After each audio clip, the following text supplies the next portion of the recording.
Anne had always believed in love. When she met Max, he seemed perfect, caring, attentive, always saying he wanted a family and a cozy home. But she didn't know one thing. His mother came with the package. Claudia greeted her coldly, as if she had already decided that this girl was not good enough for her son. At the engagement party, she acted polite, but the moment Anne and Max got married, the nightmare began. At first, it was small things: disapproving looks, sarcastic remarks. Anne, you oversalted the soup. That's not how we cook in our family. Your hands look rough, not feminine at all. Max likes well-groomed women.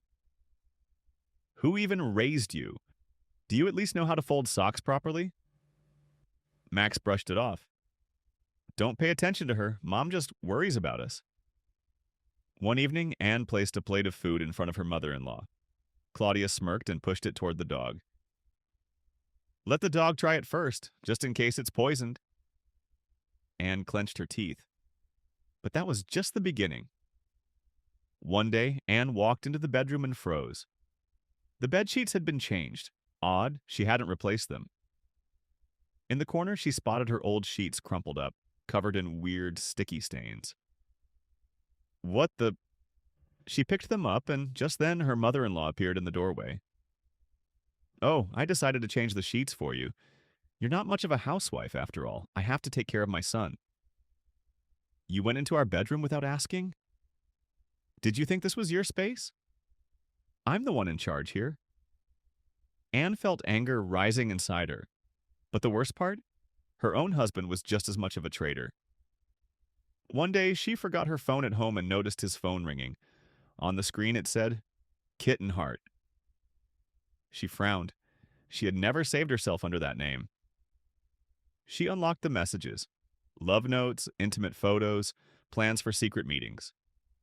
When Max came home, she stood in the hallway, holding his phone. What is this? Her voice was ice cold. Max sighed dramatically. Come on, you know this doesn't mean anything. All men cheat. It's normal. Anne slowly sat down, gripping the phone tightly. Behind her, she heard a familiar, poisonous voice. Are you making a scene? If you want to keep your marriage, you'd better learn to tolerate things like this. My son is a successful man. You should feel lucky. Claudia said it with such disdain, as if Anne was nothing more than dust under her golden boy's feet. That was the last straw. Anne didn't cry. She didn't yell. She just packed her bags and left. For the first time in years, she felt free. She rented a small apartment, got the job she had always wanted, made new friends. Max tried to get her back. I made a mistake. Let's try again. But Anne just smiled and closed the door in his face. Now she knew.